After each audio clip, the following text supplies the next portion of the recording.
Juan Guaidó, previamente ya constituida la Junta Directiva de la Asamblea Nacional, jura cumplir con las labores inherentes al cargo de presidente de la República como encargado para comenzar un proceso de transición, terminar en elecciones y con esto asumir en sí las competencias del presidente encargado de la República Bolivariana de Venezuela. En definitiva, debe calificarse como una juramentación desde el punto de vista constitucional, institucional y político y no como una autoproclamación. Sin duda, y eso es algo muy importante, debemos ver todo el trabajo que ha hecho la Asamblea Nacional desde el 5 de enero, luego pasando por el hito del 11 de enero, aquel cabildo abierto donde Juan Guaidó ya asomaba esta vía del 233, 333 y 350, todos los cabildos abiertos, ha sido la construcción del inicio de la transición política en Venezuela. Las transiciones políticas y constitucionales, institucionales, en ninguna nación del mundo se decretan. Las transiciones políticas se construyen. En esa construcción, en ese tejido de la transición política, ahí es donde precisamente privan muchos elementos políticos que pueden tener una arquitectura jurídica, pueden tener una explicación jurídica, pero más allá de ello, son hechos políticos, son hechos institucionales. ¡Ay, qué bruto, focalicero!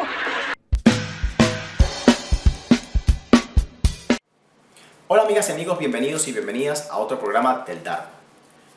Hoy seguimos analizando todo lo que tiene que ver con la crisis política que se generó el pasado 23 de enero, fecha en la que el representante de la Asamblea Nacional, Juan Guaidó, decidió autoproclamarse presidente interino de Venezuela, desatando el caos de los dos gobiernos en Venezuela.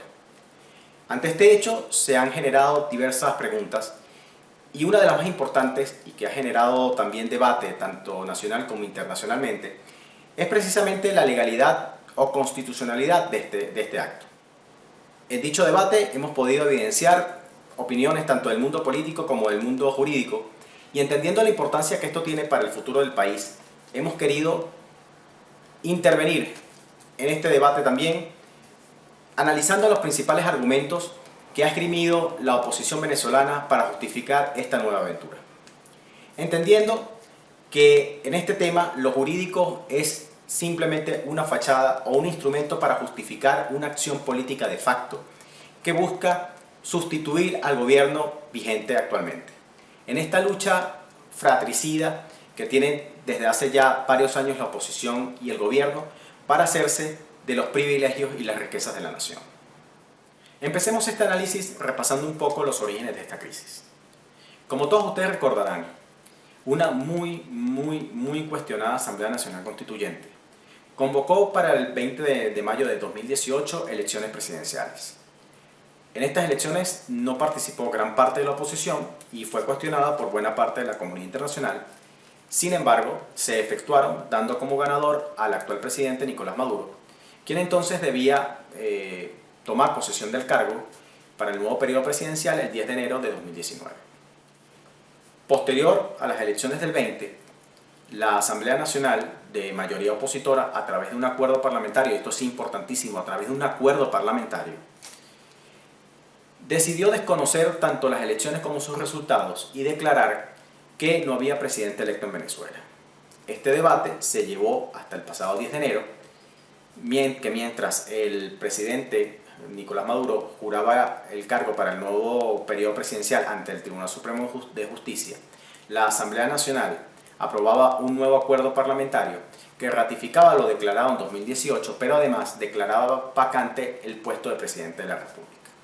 Y por lo tanto afirmaba que debía aplicarse el artículo 233 de la Constitución, que básicamente regula las faltas absolutas o parciales del presidente de la República y quien debe suplirlas en caso de que se den estos supuestos. Ante todo esto, estas acciones llevadas a cabo por la Asamblea Nacional tienen dos problemas fundamentales que las vician de nulidad. La primera es que si ustedes se leen el artículo 187 de la Constitución, que enumera las competencias de la Asamblea Nacional, se van a dar cuenta que en ninguno de sus 24 numerales se faculta a la Asamblea Nacional para anular, para desconocer ninguna elección y mucho menos para deslegitimar ningún poder del Estado. El segundo problema es que el acuerdo parlamentario no tiene fuerza legal. El acuerdo parlamentario es un instrumento interno de cualquier parlamento que sirve para fijar posiciones políticas de los grupos o partidos que hacen vida en dicho parlamento. Por lo tanto, no tienen consecuencias jurídicas y no puede pretender la Asamblea Nacional anular unas elecciones a través de un acuerdo parlamentario. Esto está fuera del orden constitucional. Por lo tanto, la elección del 20 de mayo solamente puede ser anulada por una decisión del Tribunal Supremo de Justicia en su sala electoral o su sala constitucional o la sala plena. Otro de los argumentos que viene esgrimiendo la oposición venezolana para justificar esta nueva aventura tiene que ver con la aplicación de los artículos 350 y 333 de la Constitución. El 350 no vale la pena profundizar mucho porque, como todos ustedes saben, este artículo siempre ha sido utilizado por la oposición cada vez que va a ser una locura de las que hace.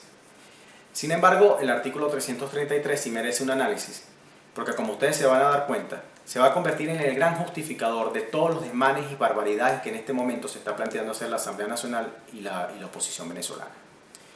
El artículo 333 que explica que la Constitución no perderá vigencia por acto de fuerza o porque se derogue por un medio distinto al que ya prevé, y le otorga la obligación a todo ciudadano investido de autoridad o no de colaborar en la restitución del orden constitucional, va a ser totalmente sacado de contexto y va a tener una interpretación totalmente desquiciante por parte de la oposición.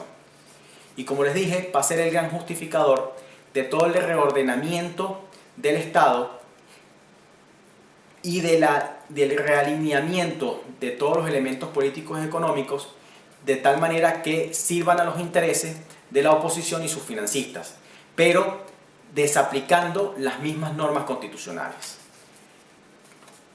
De esto se puede concluir fácilmente que la propia Constitución no le sirve a la oposición para hacer o para cumplir los objetivos que se han trazado, que es sustituir de forma antidemocrática al gobierno actualmente en el poder. Y que por lo tanto todas sus actuaciones están fuera del orden constitucional. Porque de por sí no son constitucionales, es que esto no es una acción jurídica. Como les dije al principio, esto es una acción política. Y la única manera que tiene la oposición de seguir adelante es no explicando esto al pueblo venezolano. Es dejando de lado la discusión jurídica para dar paso solamente al fundamentalismo y la polarización que promueven todos los días. Para concluir, y en virtud de todo lo que hemos venido destacando, creo que es muy difícil avalar esta nueva estrategia llevada a cabo por la oposición. Sin embargo, entendiendo que cada quien es libre de apoyar lo que estime conveniente, creo también necesario hacer la reflexión de que si usted decide apoyar esta nueva aventura de la oposición, tiene que estar plenamente consciente de que está apoyando una acción totalmente inconstitucional, con consecuencias impredecibles dadas los peligrosos antecedentes que se están sentando en nuestro país. Los que deciden rechazar esta acción y apoyar la posición del gobierno creo que tampoco la tienen fácil. En principio porque el gobierno sigue utilizando la legalidad vigente para beneficio propio y para mantenerse en el poder. Y apoyarlos también podría significar a largo plazo convalidar un modelo que le viene trayendo grandes problemas y grandes ruinas al pueblo venezolano. En cuanto a la estrategia en sí que viene llevando a cabo la oposición, creo que hubiese sido mejor que lo hubiesen asumido de manera más honesta, tanto ética como políticamente, y lo hubiesen llamado como lo que es: una acción política de facto que pretende destituir un gobierno que está en este momento en el poder. Creo que hubiesen insultado mucho menos la inteligencia del pueblo venezolano que vendiendo la idea de que están interesados en restituir la vigencia de la Constitución o la democracia o la libertad. Creo que esta peligrosa empresa que se han adjudicado los dirigentes de oposición en este momento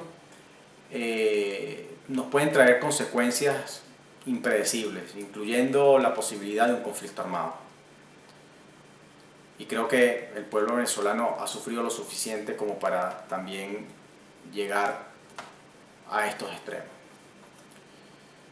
Sin embargo, yo quiero dejar aquí las mismas preguntas que de alguna manera he reiterado en todos estos espacios del dardo. En verdad, ¿es esto lo que queremos? ¿Queremos un país en estas condiciones? Con dos gobiernos, con desorden, con caos. ¿Son estas dos opciones lo único que tenemos para cambiar a Venezuela? ¿Son estos dos modelos lo único que tenemos? No podemos aspirar a nada más. Estamos completamente seguros que las únicas opciones políticas que existen son lo que nos ofrece la oposición y lo que nos ofrece el gobierno. No hay nada más allá de eso. ¿Estamos dispuestos a entregar el país por cambiar un presidente? Los invito a reflexionar, porque creo que esto es crucial en este momento. Crucial en este momento. Qué bonito sería, en verdad, que pudiésemos decirle al pueblo venezolano que hay otras opciones y pudiésemos decir ni esta oposición ni este gobierno. Creo que es posible. Creo que es posible. Espero con gusto sus comentarios. Muchas gracias por su atención y nos estaremos viendo en el próximo dardo.